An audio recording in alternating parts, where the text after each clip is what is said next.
Welcome back to the podcast. Today we have Charlie Johnson on the podcast. Second time being it actually, which is we obviously got more and more to come as well on top of this. Welcome back to the show. How are you doing today? Very good, thank you. I feel like a repeat offender and I get invited back. I must have done a reasonable job on the first one, so it's it's a good thing to get invited back, I guess. I think that's when we started working together. Actually, it was March time, so 6 months ago. Yeah, it was wild, and it's funny how things have changed. Not to go too off topic, but like your business has come a long way in that period of time, and even the conversation we had before this, start putting this on live now. Like if you'd said that to yourself 6 months ago, it's a reframe, right? And Harry Knight's put a post up in the group talking about this yesterday, the day before, which I was like, that's fucking sick. Because for me, whether it's with your business or your fitness journey, surrounding yourself with other people who are crushing it is the secret. Because once you get proof of concept, you see someone else is doing it. Like if he can fucking do it, I can do it. If she can get in shape, I can get in shape. Because you know it can be done, right? 100%. I think it's like how sometimes people don't set a goal until they see someone else achieve it, and they're like, they've done that, I'll go try to achieve it now at the same time. So definitely relate to the fact, because I think when we started working together, it was more of a case I was in an environment, I was like, it's not supporting the next level, and being in the next level environment is just like get you thinking differently, get you doing differently. And as much as it's been like from a mentoring role, I think a lot of it has been like personal development. And when we got a training session in, which we'll dive into the podcast as well, but when we got the training session in person, something he said to me, which really stuck to me, was like, a lot of it is just personal development, and it actually is. So, and that's actually the same in terms of people listening to us getting shape fitness, because you're only going to physically grow to like building your biceps or whatever to where your mind believes you can go, or you're only going to lift something if you believe you can do it. Same in terms of growing your business. Like if you don't believe it's possible, it will never happen. And the more experience I get in different things in life, the more I realize that. And also the more I'm very, very selective of who I listen to, who I hang around with, or the information I take in, because you don't want that to affect your mindset and your view of the world, because the way you look at everything is based upon the information that's put in front of you. So like me and Irtaza were joking before the podcast that like the background of this podcast looks really crap, but if I was to flip my desk around how it used to be, behind the screen and behind the camera, there's a sick view I'm looking at of like boats going past the marina, because I like looking out the window now. But that mindset shift for me, moving from from the UK to Dubai, to seeing that as like wild, because that for me like changes my perspective of what normal is and raises it to a higher standard. So then I work myself to a higher standard, if that makes sense. 100%. I think like one of the main reasons why to get you in the podcast, and like the first topic I wanted to dive into, is because coming up to Q4, there are like I kind of see it as that separation season, when it's dark, when it's cold, when whatever's happening in the climate is that happening. I think a lot of people tend to either go with the flow or actually go against the flow, and that when you go against the flow, is that separates you from what everyone else is doing, so you get what nobody else has got. For Q4, what's your fitness goals to dive into that? Just firstly, I think a lot of people. That's a good question. So at the moment, I did a really big growth phase from November last year till pretty much July or June. So at the moment, I'm just recomping. I've come down from 110 to about 105 kilos. I'll probably keep chipping away for the next week or two, but part of me is inclined just to keep going, get really lean again, and then bulk up. A part of me just like wants to start sooner. So I'm not quite sure on that, but at the moment, I've actually taken my training volume back down from 5 days a week to 4, and I'm seeing better results. And I've also gotten a weird obsession with peptides and experimenting with that and just like maximizing human performance. So like, not to make me sound like a drug addict, but like, just like where's the marginal gains of things, right? So like, I'll give an example, and this is a bit of a slippery slope to go down, but I'm going to talk about it anyway. So if anyone's seen the film Limitless, have you seen the film Limitless? Yeah. Okay, so like the film Limitless is basically based on a drug called modafinil. It's basically like a brain drug that makes your synapses fire in your brain faster so you can focus more. It's fucking wild. I have taken it before. I hadn't taken it for a long time, and I have started like taking very small amounts.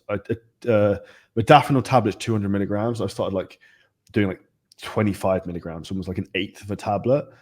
And I noticed a fucking massive difference. Like yesterday, I recorded 4 podcasts back to back in the studio, and your focus is just insane. So days I'm not training, I'm trying to take a really low dose of that and just see how I feel. It makes me feel superhuman. But I do notice that, long story short, the first time I took it like years ago, I thought I had insomnia and I couldn't sleep because it messes with your sleep. But I took like the whole 200 milligrams, right? So like things in small doses, I think you can get away with, and it's just not testing. Like for me, it's like life is about testing and how far can you push the limits with some things. Some things, if that makes sense. Yeah, I like that. I've actually taken modafinil a few times. I think I took 15 milligrams, and it's actually quite handy. I find like when I first took it, I was in university. I literally remember I was out for a meal when I was studying for maths, and my mate was, "Oh, I'll take this." I was like, "Cool," took it. Then I was like, "Should have asked what it was," and then I asked, "What is it?" And it was, "Oh, it's modafinil. It's gonna help you focus." And I think that day I didn't even go back home until like the afternoon. That day I took it at like 12 p.m. and then the next day at 1 p.m. I went back home, and I was like straight 24 hours studying. It's mental. I think we took 200 milligrams, but it does kill your appetite. I think like with anything, like a double-edged sword. I'm not sure. It's interesting you noticed that actually. So like when I took it on Monday, I was like, I have no interest in eating. I was like, that's really fucking weird. Yeah. It super crushes your appetite. So not that if you're in a weight loss phase, you should take modafinil, but like it does help. Yeah, it helps, right? 100%. For you, let's kind of dive into like I think with the goal setting process, there's a lot of confusion about how to set goals, and I think there's two sides of the coin I can dive into this. One is like I think I told you I went to Bali 2 months ago. Yeah. And I remember on the journey back, there was like a 2-hour journey. We went to go to waterfalls. On the journey back, it was actually 9 hours. So we were in the car. There was like 7 of us, and everyone was like goal driven and like they actually really wanted to push themselves. So we were like, we're literally gonna be sat here. Let's just everyone go around, tell everyone what you want personally, professionally, and everyone break down someone else's goals. And I remember like my goals were actually a case of like there were some outcome goals, but most of them like process oriented when it came to physique. It was like I want to get away from flexible dieting. I want to look into like the training intensity that I applied in Bali. I want to apply year round and like some habits and formations. And I think I kind of stepped back and I was like, shit, I just said who I want to become, not what do I want to achieve. And it's like I was like, that's actually really interesting. I mean, obviously when it came to business, it was a different scenario. But for you with the goal setting standpoint, how do you set goals would be something I think a lot of people take value from. Because mine has always been a case of like, yes, some outcomes, but then you measure it through who you need to become as opposed to what you need to do. So what you said there was very interesting because who you become defines what you achieve, right? So like you can't have one without the other. So actually focusing on that first is the bigger thing. Yeah. I would say for me in terms of goals, I'm actually looking at them in front of my computer screen in front of me now. I have 5 for 2023. I've ticked 2 of them off, technically 3. There's 2 that I won't happen. And the reality with that is having your goals front of mind. And when it comes to goals, I actually think this is the most difficult thing to understand is really why do you want to achieve a certain goal, right? Because unless you really want something for I could put a reason actually. So here's a good example. One of the goals I had down for 2023 was to get 100,000 YouTube subscribers. Now, do you know how much I've done about getting 100,000 YouTube subscribers? Fuck all. Like not a lot. Like I posted like podcasts and stuff, but like barely anything, right? I had 5 goals, and that was the one I did nothing else. Sort of one was a monetary goal, which I actually also won't hit. And then 2 of the goals I did hit. I bought 2 investment properties. I've added at least 4 kilos of muscle tissue, which to some degree I have some control over. But the big thing I think for people to understand is when it comes to goals, I would literally almost just write down everything you want. So what if we look at this objectively, right? So like what physical things I want in my life, like what car do I want to drive, what house or where do I want to live, and then literally write them down and put next to it like when do you want to happen, like 1 year, 3 years, 5 years, 10 years, like what's the time frame that you want to achieve this in. Next I'd be in terms of like okay, like relationship goals. When do I want to have children? When do I want to get married? When do I, whatever. Like I think that's less important in some respects because you can't really force and control that. Another one would be in terms of like personal goals, in terms of like fitness, like what's the time frames in terms of like my habits I want to achieve X, Y, Z.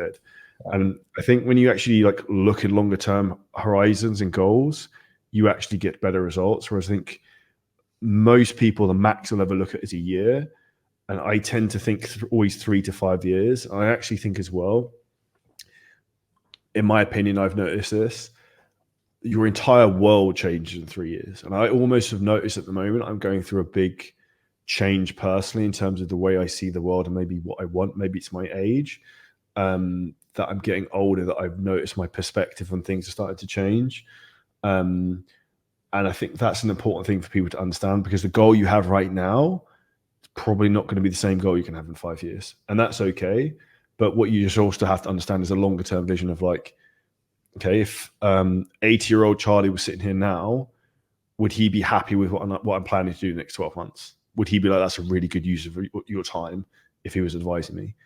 And that's one of the things I really think about. And I do these weird sessions where I sit down with myself once a week on a Monday and literally like I write a question and answer it to myself as if I'm like bipolar, if that makes sense.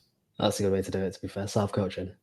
Yeah, because you know yourself, but it's also, I always have it like future self answers it. I love that. Do you write, like, when it comes to like thinking like that, because I think a lot of times people set goals to the year, and kind of going back to what you said about the why, I think people find it hard to find the real reason why they're doing it. What makes those goals that you set meaningful?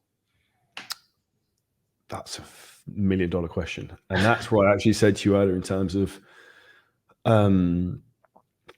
me looking at things differently, of that if we look in the genders, right? So if we look at what drives male behavior, the one thing men want is status. That's what everything fucking runs around. Why do you want more money? Why do you want bigger biceps? Why do you want more followers? Why do you want more people to know who you are? Like status, right? So I've really noticed that the last year is like, why does it matter at some point? Like, why are you doing all this? To what point? But then I think for me, it's about, I personally just enjoy the process. And I think at that point, it comes down to understanding that your own human behavior and what you like doing and what you're wired to do. So like for me, I like the thrill of the hunt rather than fucking catching the rabbit, if it makes sense. Like I like the fucking chase. Like, I don't know, give an example. It's like, I like chasing the girl rather than sleeping with the girl. Like that's the fun bit for me. It's like, no, you can rather than doing it, right? So it's like, in a crude analogy, but that's an important thing to understand, because you always need to have something to get you out of bed in the morning. Like, what is your purpose? What's the thing you're set out here to do? And I feel my purpose that makes me truly happy is to help other people and to say, you've had an impact and you've helped my life. But like, that's like a cool thing, because like you're helping other people to achieve their goals and dreams. And whether that's you're helping people get in shape, whether it's you're helping your kids have a healthy, happy life, whether it's you're helping your partner have the family like she's always wanted, whatever that might be. 100%. It's quite killer when you actually see like the knock-on effects as well. I think you said this to me a while back, where it was like one of your clients messaged you about how, because he's a doctor and you coached him, and then bearing in mind he's a doctor, he's helping all these other people. So it's like a knock-on effect. So I think that's killer. It's like a compound effect, right? Because I remember during lockdown, like I was always walking. I remember like on my Instagram story, like we were coaching a lot of guys in Manchester at that time, and it's part of it. I had like a small team. I don't think I've actually told you, but I remember a lot of people around the area, everyone was like, not many people were into fitness. People were just like sat at home all day, and me just going out for a walk and just sharing every single day. I remember someone came up to me and they were like, yeah, I started walking because of you. And so was my whole family. And then now every single time I'm just hearing people be like, I always see you walking and I started walking because of you. It's quite cool just to have that small margin of impact. Then during lockdown, it was like someone's mum that came up to me. He's like, oh yeah, my kid started telling me about your Instagram stories and you're always walking, and he's always going for walks now as well. I was like, that's pretty sick, to be fair. Like a knock-on effect of how other people do it, and you probably don't even know they're doing it, and you don't even realize the impact. So it's quite cool to just see that. And with like social media, I think it's like so sick because you can reach so many people, and like it's just mass scale and everything, whereby other people view it as negative, and it's like it kind of reflects what they don't have and what they're not doing. I think it can be used for your advantage massively. Yeah, I agree with that. And I'd say social media is one of the best things in the world and one of the worst things in the world. And like, not even this sounds arrogant. I was about to say, even I look at it and I get like, oh, fuck, this person's got this person that, like, which I do. So like, I go on Instagram and I see, I'm like that motherfucker wears Watsons, just bought another Rolls Royce. I'm like, fuck's sake. Or you see like whatever, and that sometimes is a difficult thing for the human brain to understand, because like this also makes you realize that how many other people are on the planet, and that you then end up with this weird scenario. And I actually said to someone today, you can't split test life. So I'm in a fortunate position. I can live anywhere in the world I want. I can do whatever I want. Maybe I shouldn't be in Dubai. Maybe I should go move to Miami. Maybe I should move to LA. Maybe I should go live in Sydney. Like, I don't know.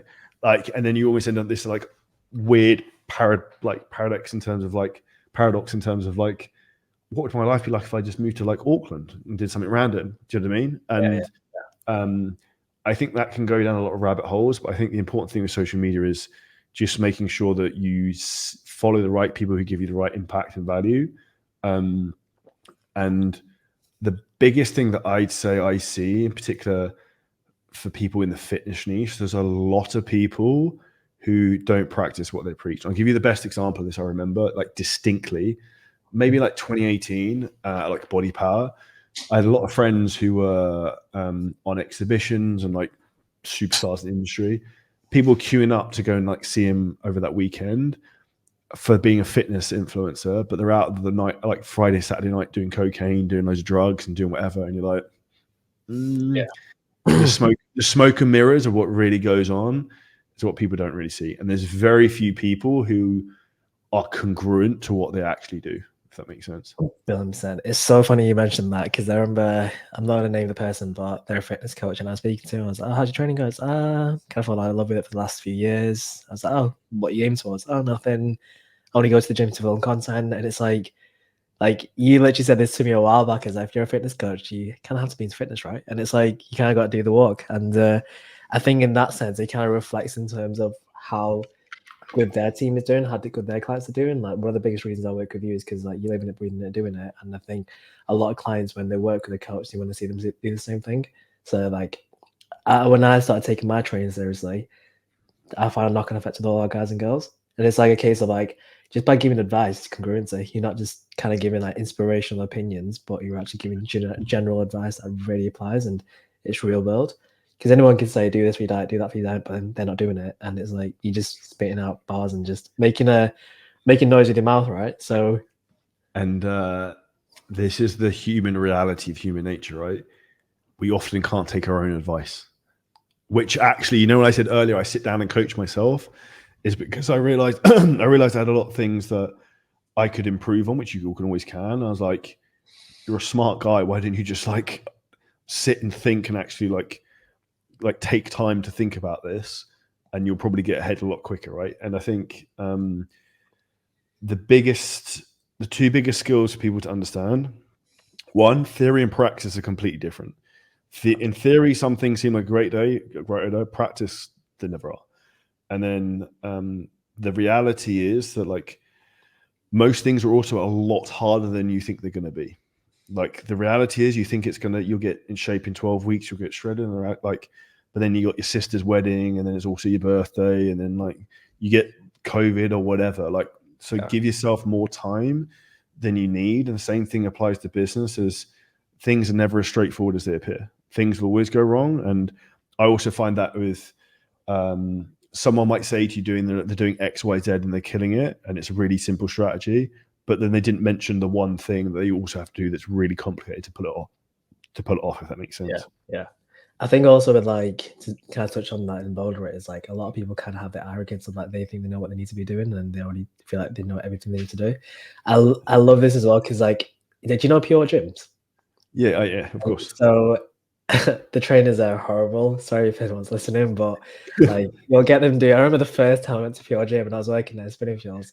There's one of the PT, she had her client do a shoulder press and a leg press both at the same time.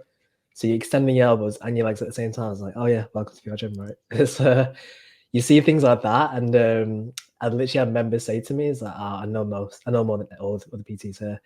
I'm like, that's probably holding you back, and it's kind of that scenario where, yes, you may know more, and at the same time, it's like, all right, cool, you have the knowledge, but then look yourself in the mirror, like you're not where you want to be. So maybe you don't know what you actually need to do. So it's here's a framework for you, if anyone listening to this. Sometimes it's not what you know, it's what you can prove. 100%. Because like, okay, if you know it all, then why do you look like a sack of shit and you've been perma-bulking for 20 years? You evidently don't know what you're doing. And like, I actually really like having this really harsh conversation with people on the business front, and I literally will like lay into them. And I think I said this the other day on the call, because it's for people's own good, and not many people like a job of as a fitness coach to that to a fitness client, as well as the same thing as be like, look, the reality is you're not getting in shape because you're eating the shit your wife's cooking that you shouldn't be eating. Like, she keeps making fucking cookies and crap like that, and you're eating 3 of them a day. Like, if you put the cookies down and you actually stick to the rest of it, you'll see results. Like, you need to get people to cut the crap. And the biggest thing that you'll know as well is that generally the people who may know the most will pretend they know the least, and they also ask the most questions and very inquisitive, and they're always trying to learn. Would you agree? 100%. Yeah, it's kind of like you're almost looking at. Actually, here's probably a better way to actually put that into a story. When I went to that Bali camp, everyone did the exact same training, everyone did the exact same nutrition. At the end of it, everyone took out something completely different. So it was literally, we lived in the same place, we ate the same, the routine was the exact same. By the end of it, some people pushed themselves harder, some people did more, and they're just very inquisitive and asking better questions. Other people were just coasting through it, and they're like, I'm just going to get from A to B. And it's like, kind of like not necessarily, what you do, but it's how you do it. And when you ask the questions, you get to do it better. So I think billion percent with that, because like nowadays it's like, if you ask someone now, how'd you get, a 7-figure business? They're like, oh, you do this, do that, do that. Oh, cool. Have you got a 7-figure business? Like, they know what they need to practice, do, right? Yeah. So it's, I think it's like when you get very curious in terms of how to get the next step, I really think that solidifies what you need to be doing at the same time, and you won't do something unless you really, really understand why you're going to do it at the same time. So that's a big thing. Something I wanted to dive into, because I know you actually, was it 3 years ago you made this post? And I probably shared over the story. We didn't even know each other then. And it really stuck with me. It was like, dad bods are people that fill the younger selves. Oh, fuck me. I got so much fucking hate for that. And It's true though, right? But this is the world we live in, right? And I'll say it's called a spade, whatever the expression is. We live in a soft world. People aren't willing to accept the reality. Same thing as like Nike stores having plus size models. There's no fucking way that that's healthy to be a plus size model. Like, I appreciate you want to feel confident in whatever you're wearing if you're overweight, right? But the fact is you're still overweight and your body fat's too high. That's shortening your lifespan. There is no definition other than that. And also that's your own conscious choice, because you're not born fat. I know it's a harsh thing to say, but there's no fat people in Auschwitz, which is a proven fact, right? It's like, you have a slow metabolism, you're eating too much. Like, fact. And the reality is we live in a world now where it's like 3rd place medals for fucking everything, like last place medals for everything. It's like, we're almost trying to stop people being rewarded for being successful. And this is actually almost, I think, like, looks like the tax system in the UK and Europe is like, you're almost trying to stop people being successful because it's not worth at that point. Which is one of the reasons why I moved to Dubai, because I remember like looking at the amount of tax I was paying, I was like, this isn't even worth it anymore. The stress and pressure going through. And I think that's where people need to wake up and just realize that no one's coming to save you in life except for your fucking self. Like, people will help you, but you have to put your hand up and be willing to be saved. And like, some people you can throw them the life raft, but some people just won't take it, and they're going to drown. And that's not your fault. Listening to this as a coach, you can't save everyone. You just, like, the Titanic's going down, you got to get as many as you can on the lifeboats, and those who can't jump on board, then it is what it is. Yeah, the analogy is strong. Liking that.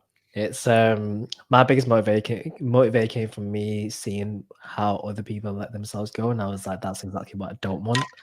And I'm only 25, and it's like, you just see people from like where they were previously to where they are now, and it's like, you kind of let yourself go. And I don't want to see that from a place of judgment, but it's like, there's so much untapped potential in there. And I think a lot of it is environment, but the path that you decide to obviously take. But more importantly, mine is a case of like, I actually don't want to be that. So that kind of sets the path in terms of where I want to be. So for me, it was like seeing people that are actually in sick shape and had like everything together kind of lose it. And I was like, don't want to be that guy that used to be there. So I used to be in shape. I used to do these things, and they were that, and they're not anymore. It's like, you kind of hang your hat on that previous achievement. So I was like, I don't want to look back and hang my hat there. I'm like, there's actually more to do.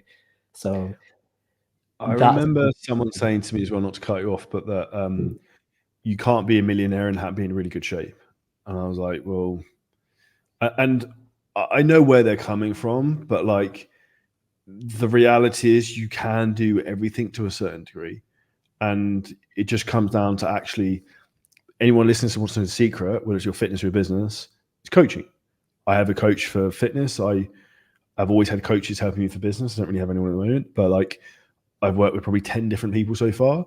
Yeah. And that's the key to get ahead really quickly is who, not how. So what's the problem you have? Who can solve the problem? Who's walked the walk?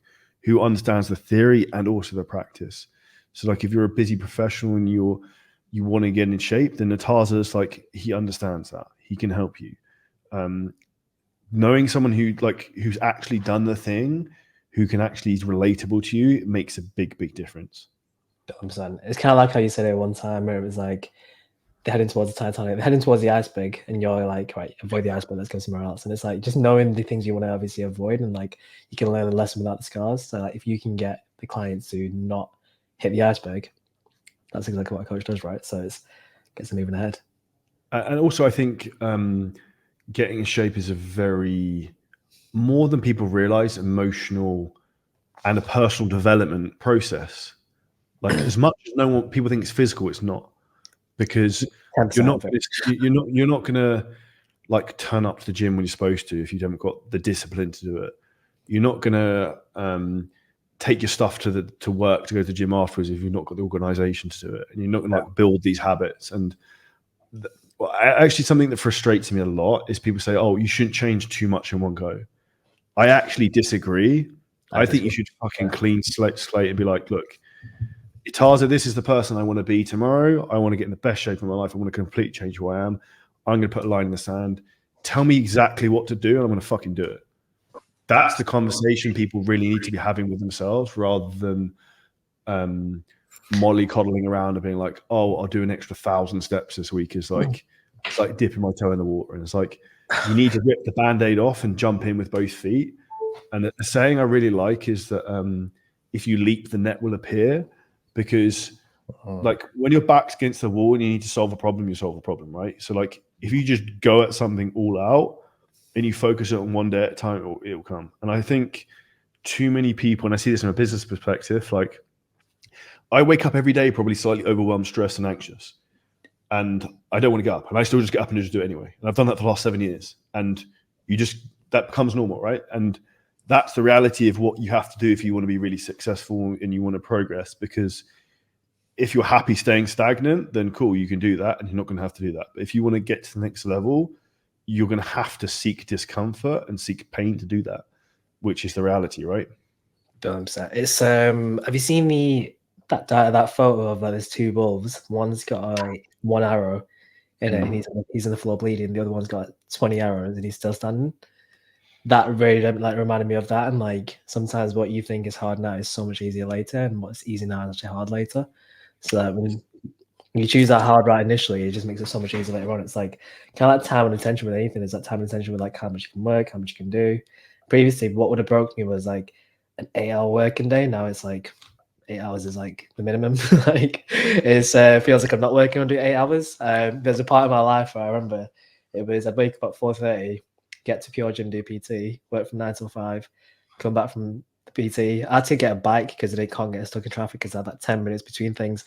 And it was like I do 4:30 till 11 p.m. every single day, 7 days a week. Sunday was 10 till 7. Sunday felt so good. It felt like a day off, right? And then now it's like there's no like I don't see it as 9 to 5. I feel guilty for doing 9 to 5, right? So it's really funny how like your perspective changed because you went through the hard things. And this is why like I always say to clients, your first diet is going to be the hardest, it's going to be the longest, it's going to be the most challenging. Next time is so much easier. Time after that is so much easier, right? So initially it gets better, it gets easier, and people think it gets harder, but actually, you build a skill set to make it better. You build your stress tolerance, right? The same as building a muscle. The more you train it, the stronger it gets, and it's still going to be painful. And I think the author of the book, The Subtle Art of Not Giving a Fuck, I heard this quote from him the other day, and it said, the most important question to ask is what pain do you want in your life? Like, what are you willing to struggle for? Because anything worthwhile is going to require some degree of pain and struggle. So if you're orientated towards the pain and struggle, you're probably going to be more aligned with what you're capable of accomplishing, rather than if you just orientate towards like the pleasures. So like the more you actually like seek out pain and discomfort and you push yourself and like, this is really fucking hard, the more pleasure you actually end up getting. And it's that paradox of actually delayed gratification. So like doing what's difficult now means you have amazing whatever you want later in your life, or you can choose what's easy and pleasurable now, but the rest of your life is going to be hard.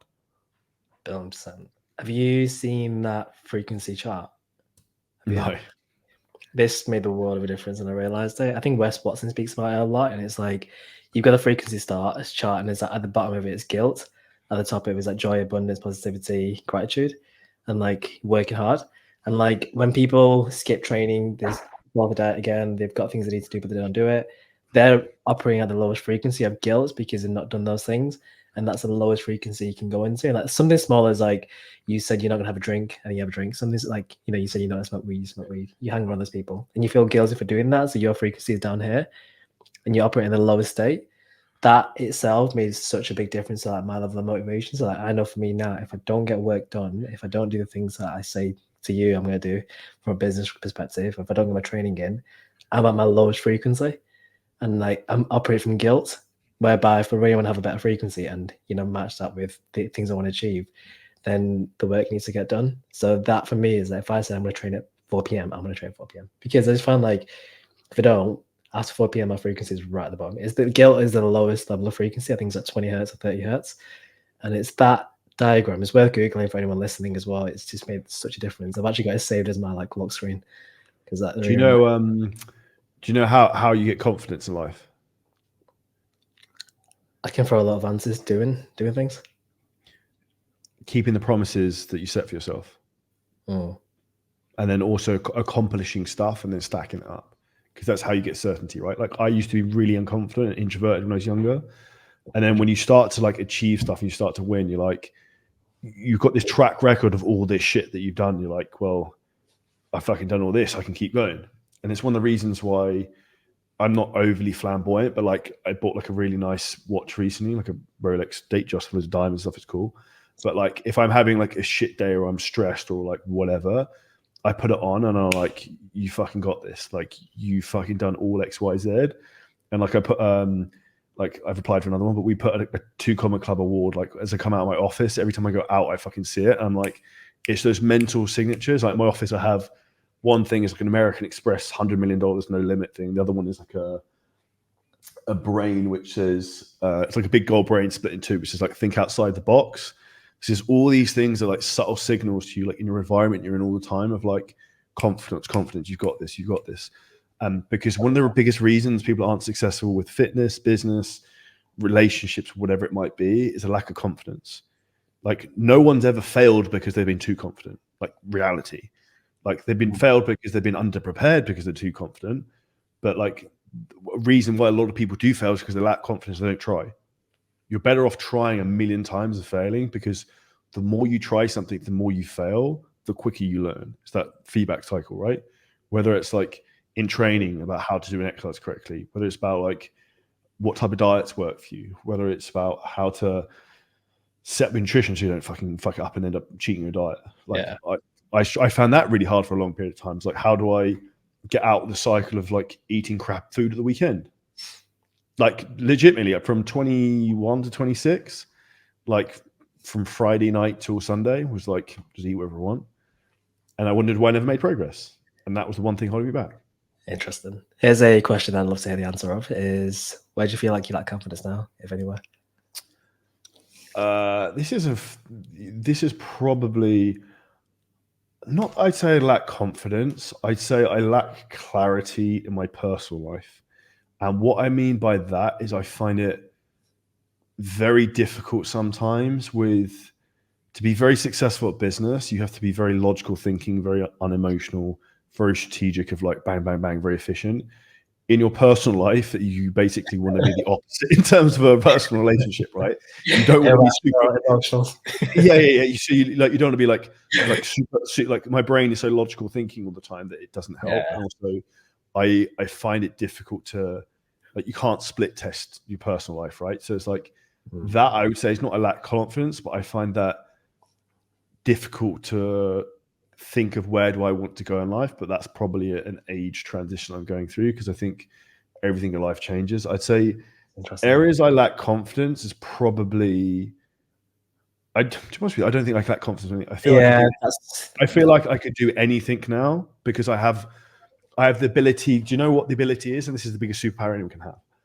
And I actually referred to it earlier, is who, not how. So if I wanted to find out how to build a boat in Dubai, I'd just go find a boat person who builds boats and be like, I want you to coach me how to design and manufacture a boat. I'll pay you and I'll work it out. Like, I'm coachable and intelligent enough to learn that. And once you understand those principles and you're hardworking, you can literally do anything you want in life. It just depends. Are you willing to like sacrifice and put the time into learning the thing, if that makes sense? I generally believe that's like the secret to anything. Like, coaching is like one of the biggest things you have, and like the biggest blessings. It's like being able to not have to figure it out by yourself and spend years and years learning how to build a boat, but it's like go to someone else that's done that and get there in like a week, right? So I think that's like one of the biggest things we have is like the people that you can connect to, and it's endless in terms of what you can achieve by going to the right person. So that's killer. What I'd say is more important than that is for people to understand, though, is that we we live in a world where there's more information available than ever. Like anything you want is at your fingertips. Like, AI will give you the answer to anything.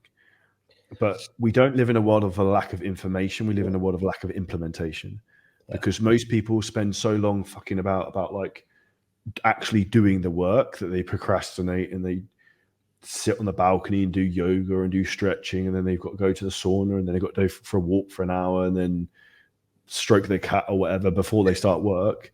That if they just done the thing in the first place, the thing they were like building themselves up to do would be finished.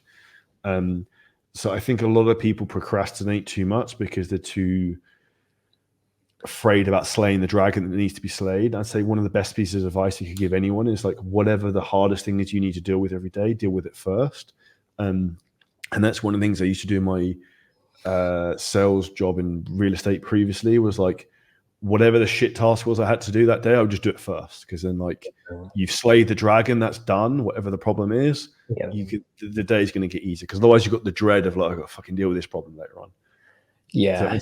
Build set as like slay the dragon and get the minions, rather than get the minions and the dragon get you. Yeah. It's here's a question I'd love to know, because something I got asked recently, and it was like, what's the best thing that ever happened to you? That never happened to me. Yeah. I didn't get hit by a bus. That's probably because I'm still alive. The best thing that never happened to me. It sounds weird that I'm about to say this, but maybe winning the lottery, because I think if you're given everything, would you be the person you want to be? Probably not, because you become someone, not from a status point of view, but someone of skills and knowledge and intellect and information, who's interesting by actually going through a journey and like having a story to tell of life. And I think if you were just given everything on a plate, then I think that then is a very unfulfilled life. And it's important to have highs and lows, and I've had them, and you can't really appreciate the highs until you've had shitty low days. Like, I had some really bad times last year. I think I told you about this, but I got divorced on a Wednesday. Thursday, cleared out my house, like I'd spent 7 years paying for, and like given everything away basically I owned. And then the day afterwards, I was sitting in a hotel before talking on a big podcast, and my Instagram account got disabled. And I was like, what the fuck is going on? And when you have times like that are very challenging, that's what then really gives you perspective to appreciate the better times. And life's always going to be a roller coaster, right? Like, if it was like flat all the time, it'd be boring and not exciting. And I think this is not something I'm not going to say that because it's not a good thing to say, but I would say one of the big things is making sure that when you're scaling the mountain of whatever you're climbing, that you try and look back and enjoy the view. And for me, like, people have said to me, you don't do that enough. But it's like, yeah, but I enjoy the climb. Like, I like the process of what I'm doing at the moment and the phase I'm in.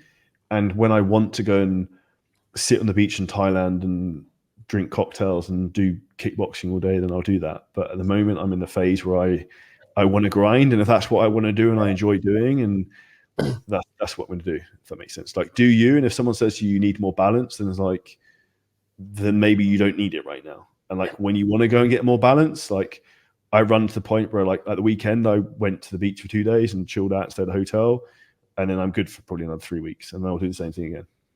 Yeah, I think it's like with it's funny because every time I go away, I always enjoy living here and working as opposed to holiday life. It's so funny because I remember Marbella last year in March was like my first holiday I actually enjoyed for the first time in my whole entire life. And the reason why is because I actually look forward to coming back and doing what I love. But other times I'd be like, oh, I've got to get back on the flight and I need to get back home and get back to the routine. dread to go back to work, right? It's now it's like, can we sometimes, like, it's literally so funny. It happens every single time I go away.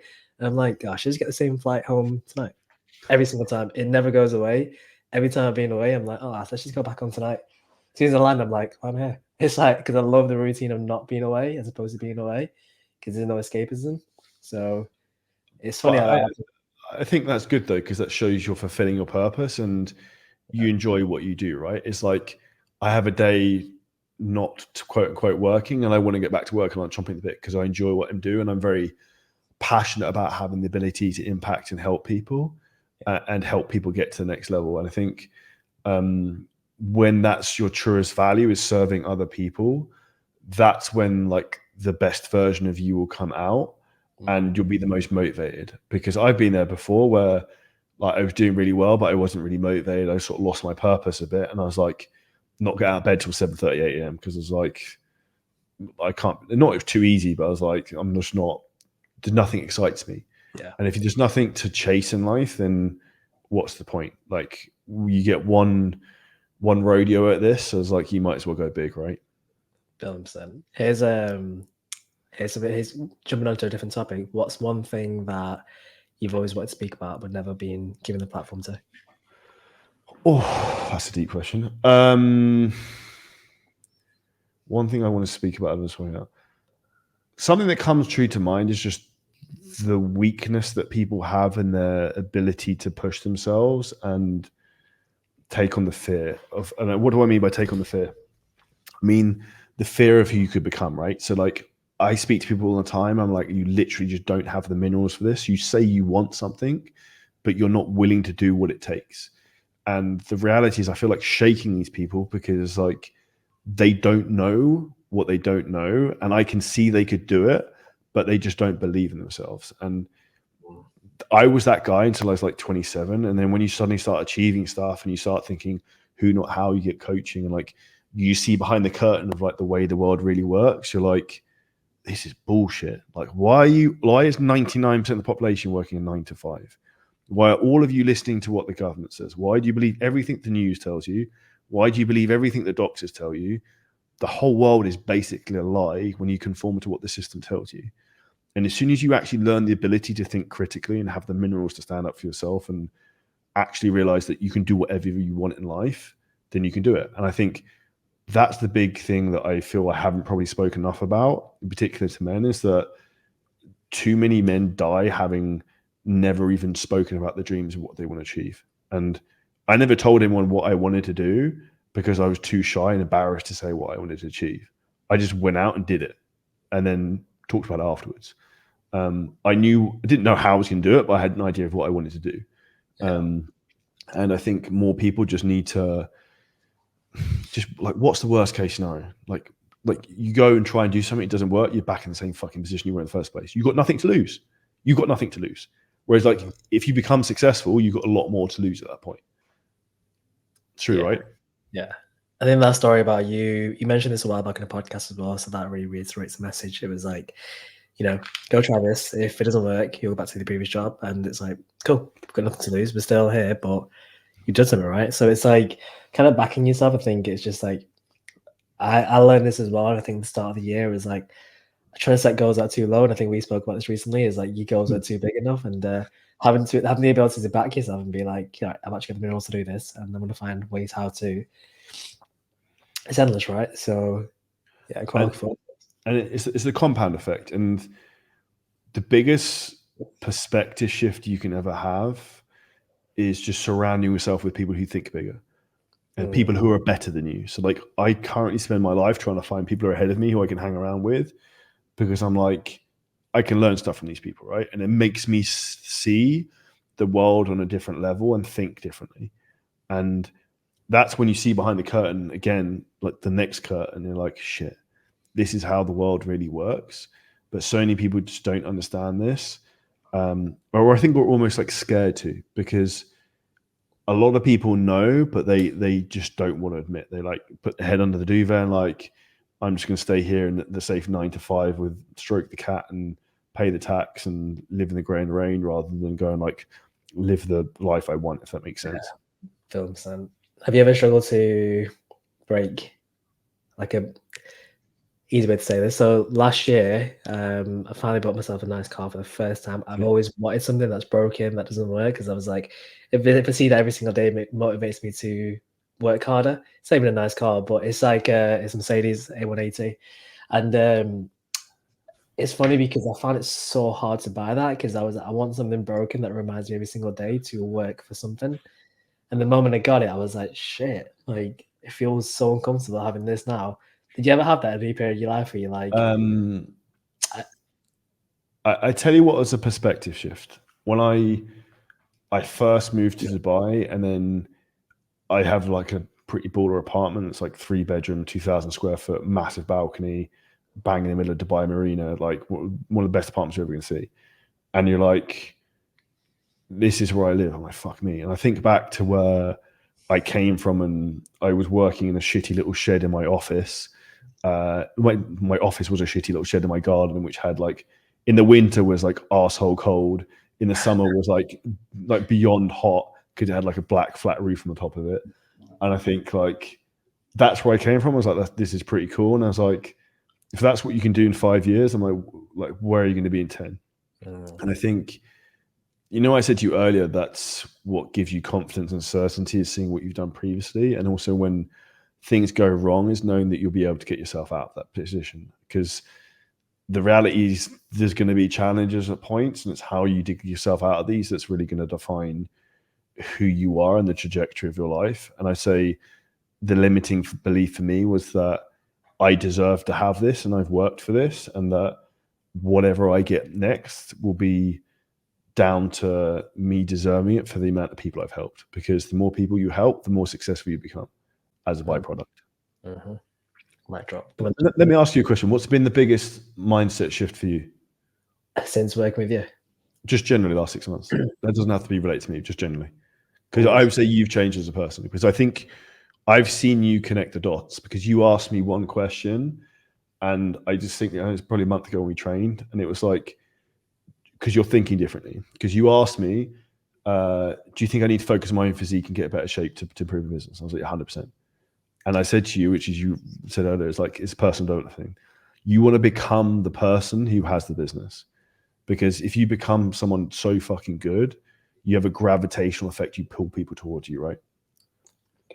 Bill, I think it's generally a case of that. It's kind of like taking myself seriously, so other people take me seriously was the biggest thing. And I think having conviction was like the biggest pattern interrupt. Knowing that you're doing it, you're living it, you're breathing it, and actually doing the thing. You're not just saying you do it. Because previously it was a case of like these small little defeats, like snoozing the alarm, saying you're going to do something, not doing it. And it was like these small little defeats in private just led to like a lack of public confidence. And I think that doubling down on that allowed me to double down more than anything else. So I think that's been a case of actually doing things that's going to put me ahead in terms of my own personal self, physique, training, mind, and just these small things like don't work in an office that's completely dirty and clean shit. Like clean your room, then make your bed, those things. I think it's like those little small like private wins has actually led to like a knock-on effect. I think that's been the biggest thing, and just taking myself seriously has been the almost like the rocket, you could say, that's just taking other things to the next level. I'd generally say that. It's how you do one thing is how you do everything, right? Yeah. It's feeling percent. But no, I think it's most of that is kind of coming up back to like who you speak to and who you're around, and not like sometimes when someone says something negative, I'm like, I'm just gonna end the conversation here. Like Adolfo said something to me the one time we were in Dead or Dawn, like it's a really good little saying was like, you're like a Formula One racer, and like you're not looking on the side to who's watching, you're just going straight, go as fast as you can, and you're not gonna get distracted by the weeds. It's just being in the race car, go as fast as you can, not look to left and right. Like the lady in the red dress, right? It's not looking at the lady in the red dress. It's keeping yourself like keep the main thing, singular focus, and just doubling down on that. And that's it. And then rinse and repeat and become the master of that. And then you slay that dragon, then you go find the next one.